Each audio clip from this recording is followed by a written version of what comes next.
Imaginez ceci, des millions de triangles croustillants, dorés et pleins de saveurs sortent chaque jour des tapis roulants. Les Doritos ne sont pas de simples chips, ce sont un symbole de goûts audacieux et de cette texture croquante inimitable. Du classique nacho cheese au brûlant flaminote, chaque saveur est conçue avec une précision d'ingénierie et une passion culinaire. Aujourd'hui, nous entrons dans une usine moderne où le maïs se transforme en triangle légendaire. Tout commence dans les fermes où l'on cultive des variétés spéciales de maïs, le plus souvent du maïs denté, riche en amidon avec un cœur tendre et farineux. C'est ce qui donne aux Doritos leur pâte souple mais ferme.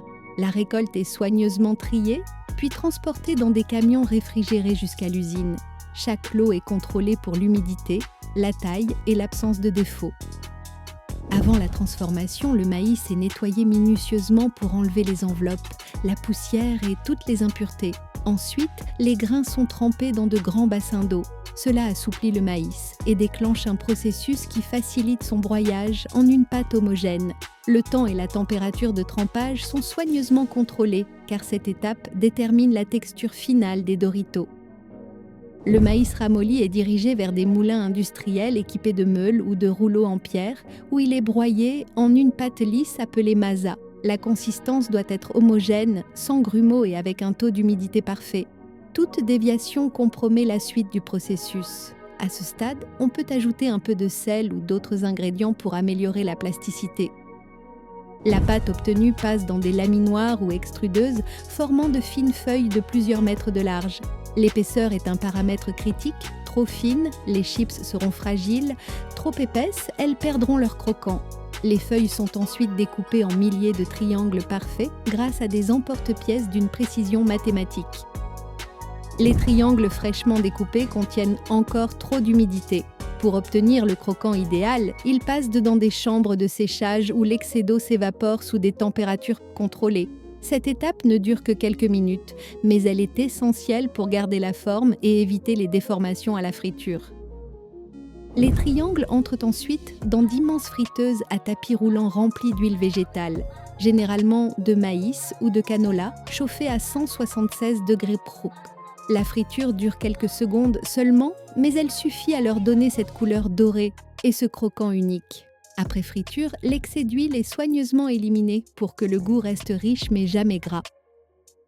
À ce stade, les Doritos frits n'ont pas encore de goût. La vraie magie opère dans des tambours rotatifs spéciaux où ils sont enrobés des assaisonnements emblématiques. Cela peut être un mélange sec en poudre pour les saveurs classiques ou un assaisonnement liquide pulvérisé pour les versions plus riches et épicées. Chaque arête de chaque triangle est recouverte uniformément pour que chaque bouchée ait du goût.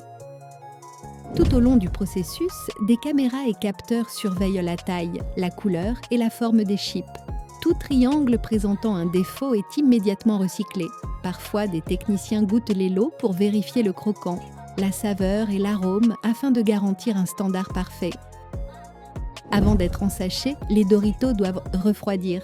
Ils passent par de longs tunnels de refroidissement, ce qui fixe la saveur et la texture tout en empêchant la condensation dans les paquets. Toute humidité pourrait ruiner le croquant parfait. Une fois refroidis et prêts, les Doritos arrivent sur des lignes d'emballage entièrement automatisées. Ils sont versés dans des doseuses qui remplissent les sacs avec une précision au gramme près. La cadence est impressionnante. Les lignes modernes peuvent conditionner des centaines de sacs par minute. Des capteurs vérifient immédiatement le poids. Si un sac est trop léger ou trop lourd, il est renvoyé pour correction ou recyclage. Les sachets remplis passent dans des machines de thermocellage qui les ferment hermétiquement, protégeant les chips de l'humidité et de l'air. Chaque sachet est étiqueté avec la date de production, la date de péremption, le numéro de lot et le code de l'usine. Sur certains marchés, des QR codes sont imprimés pour permettre aux consommateurs de retracer le parcours des chips, du champ de maïs à l'étagère du magasin. Les Doritos existent en dizaines de formats, des petits sachets de 40-50 grammes pour grignoter en déplacement aux grands sachets familiaux de 500 grammes. Pour les cinémas, la restauration rapide et les restaurants, des sacs en vrac allant jusqu'à 5 kg sont produits. La couleur de chaque sachet correspond à la saveur, rouge pour nacho cheese, bleu pour cool ranch, noir pour spicy sweet chili, etc. Les produits finis sont placés dans des cartons. puis soigneusement empilés sur des palettes. Les entrepôts maintiennent une température stable et une faible humidité afin de préserver la fraîcheur des chips. La logistique Doritos suit le principe du premier entrée, premier sorti pour garantir aux clients un produit toujours frais. Les Doritos sont expédiés dans le monde entier. Pour les marchés nationaux, on utilise des camions à température contrôlée. Pour les expéditions internationales, des conteneurs protégés contre l'humidité. Le trajet de l'usine au magasin peut prendre de quelques heures à quelques semaines, mais grâce à un emballage adapté, le goût et le croquant restent inchangés. Bien que Doritos soit une marque mondiale, l'entreprise adapte activement ses saveurs aux préférences locales. Au Japon, vous pouvez trouver des Doritos au wasabi et à la sauce soja. Au Mexique, au piment vert et citron vert. En Australie, saveur crevette BBQ. Parfois, même la salinité ou le niveau de piquant sont ajustés pour correspondre aux goûts régionaux. Les usines Doritos disposent de laboratoires dédiés où les spécialistes contrôlent chaque lot selon des dizaines de paramètres. Ils mesurent l'humidité, les niveaux de sel et d'épices, la densité et le croquant. Des tests microbiologiques sont réalisés pour éliminer toute présence de micro-organismes indésirables. Même la couleur des chips est analysée avec un spectrophotomètre afin d'assurer l'uniformité de chaque lot. L'entreprise s'engage en faveur du développement durable. Utilisation de matériaux d'emballage recyclés ou biodégradables, réduction de la consommation d'énergie, réutilisation de la chaleur des friteuses pour chauffer les locaux. Les restes de masa, de maïs, sont réutilisés comme nourriture pour animaux ou envoyés vers des usines de biocarburants. Malgré un haut niveau d'automatisation, la production de Doritos ne serait pas possible sans les hommes et les femmes qui y travaillent. Les technologues alimentaires créent de nouvelles saveurs, les opérateurs surveillent les lignes, les ingénieurs entretiennent les équipements et les inspecteurs qualité s'assurent que chaque lot respecte les standards.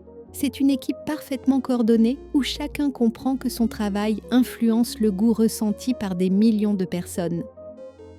Les Doritos sont depuis longtemps bien plus qu'un simple snack. Ils apparaissent dans les événements sportifs, les films et même dans les mèmes internet. Dans de nombreux pays, ils sont incontournables pour les soirées et les séances cinéma à la maison. La marque a même des communautés de fans qui attendent avec impatience chaque nouvelle édition limitée. Maintenant que vous connaissez tout le parcours des Doritos, du champ de maïs jusqu'au sachet coloré sur l'étagère, vous ne les verrez plus jamais comme de simples chips. Ils sont le résultat d'une ingénierie précise, d'une logistique intelligente et d'une créativité culinaire. La prochaine fois que vous ouvrirez un sachet, souvenez-vous que chaque croquant représente le travail acharné d'une équipe entière. Si vous avez apprécié cette plongée dans le monde de la production, mettez un j'aime, abonnez-vous à la chaîne et dans notre prochain épisode, nous visiterons une autre usine pour découvrir les secrets d'un autre produit emblématique.